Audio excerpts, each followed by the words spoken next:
através dos tempos. Apertem seus cintos, pois vamos fazer uma viagem. Uma viagem pela fabulosa história da contabilidade.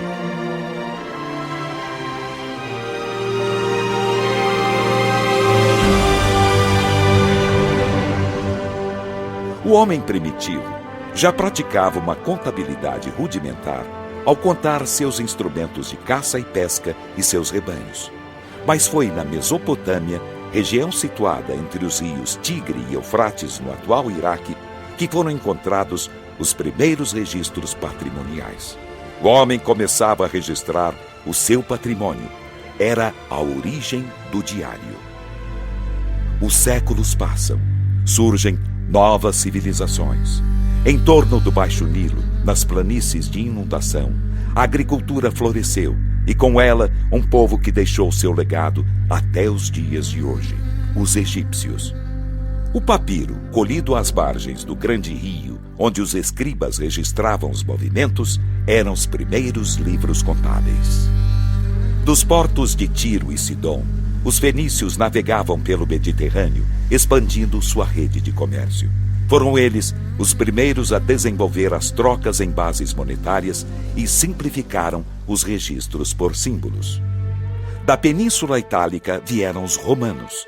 Nascia o maior e mais desenvolvido império da antiguidade, que se expandiu por toda a Europa, norte da África e Oriente Médio, conquistando povos e nações, levando a paz romana e o que se pode chamar de um sistema jurídico de contabilidade organizado. Mas impérios nascem, crescem e morrem. E com Roma não foi diferente. Hordas de bárbaros invadiram a península. Os sons das batalhas ecoavam por todos os rincões. Era a queda do Império Romano.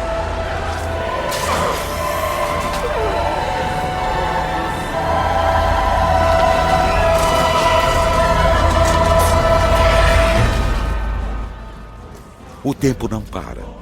Vamos continuar a nossa viagem. Vamos avançar alguns séculos. Vamos para o final da Idade Média e para o Renascimento.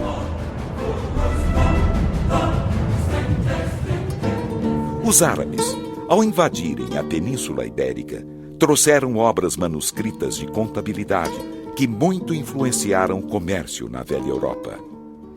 Comércio este que floresceu nas cidades italianas de Veneza, Gênova, Florença e Pisa.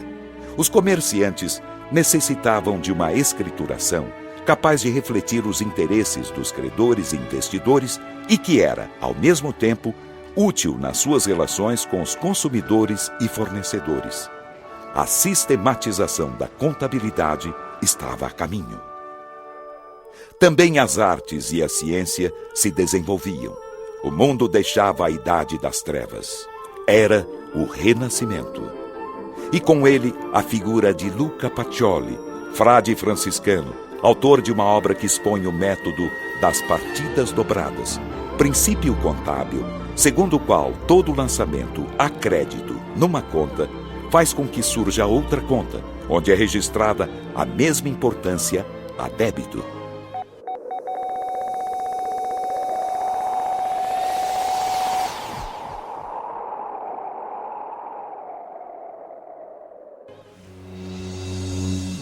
Agora, estamos no ano de 1500. Era descoberto o Brasil. E com a instituição do governo geral, chegaram os provedores da fazenda, que acumulavam este cargo com o de contador. Eram os nossos primeiros colegas em solo brasileiro. Com o desenvolvimento da colônia, cartas régias passaram a regulamentar os princípios contábeis e instituíam cargos e funções na administração fazendária. Em Portugal, em 1770, foi baixada a lei que regulamentava o exercício da profissão contábil.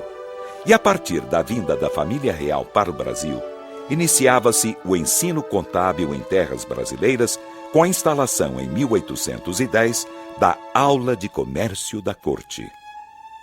A partir daí, novas escolas eram fundadas, disseminando o ensino e desenvolvendo normas e métodos. A mais antiga instituição profissional e cultural da ciência contábil que se tem notícia no Brasil é a Associação dos Guarda-Livros da Corte, fundada em 18 de abril de 1869, na cidade do Rio de Janeiro. A classe contábil se organizava. Mas para chegarmos ao ponto que estamos hoje, muita água correu, isto é, muitos anos se passaram. Vamos, então, para o século XX. Em 1905, os diplomas da Academia de Comércio do Rio de Janeiro e da Escola Prática de Comércio de São Paulo eram reconhecidos como oficiais. De lá para cá, observa-se uma história de lutas, com a fundação de associações profissionais, sindicatos e institutos. Em todos estes organismos estava o fio condutor que levaria à criação dos Conselhos Federal e Regionais de Contabilidade.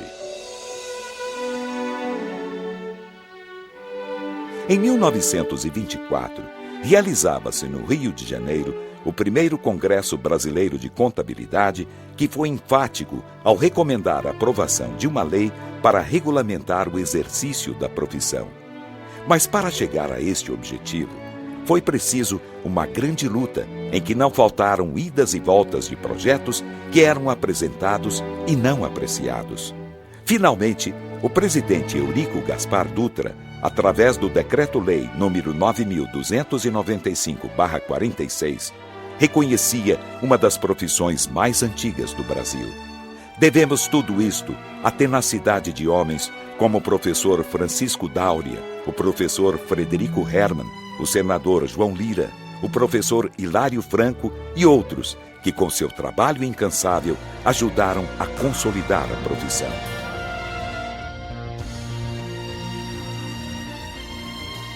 O sistema CFC/CRC tem absoluta consciência do cumprimento de sua missão institucional, assegurar o exercício legal da profissão. Afinal, são 400 mil profissionais e 70 mil empresas de contabilidade em todo o território nacional.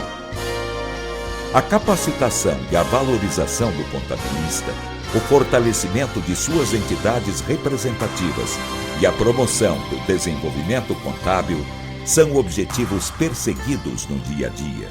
Hoje, o sistema desfruta de credibilidade e prestígio político, sobretudo em razão do seu código de ética, da democratização da representatividade legal, com todos os conselhos regionais tendo assento no plenário, da elaboração das instruções técnicas contidas no acervo das normas brasileiras de contabilidade, da dotação de sedes próprias em todos os estados e disponibilização de meios e facilidade de mobilização de inteligências. A busca do autoconhecimento vem sendo alcançado com a promoção de encontros da classe com a própria classe, a exemplo dos congressos brasileiros de contabilidade, lançando luzes sobre o futuro do fazer contábil adotado no Brasil.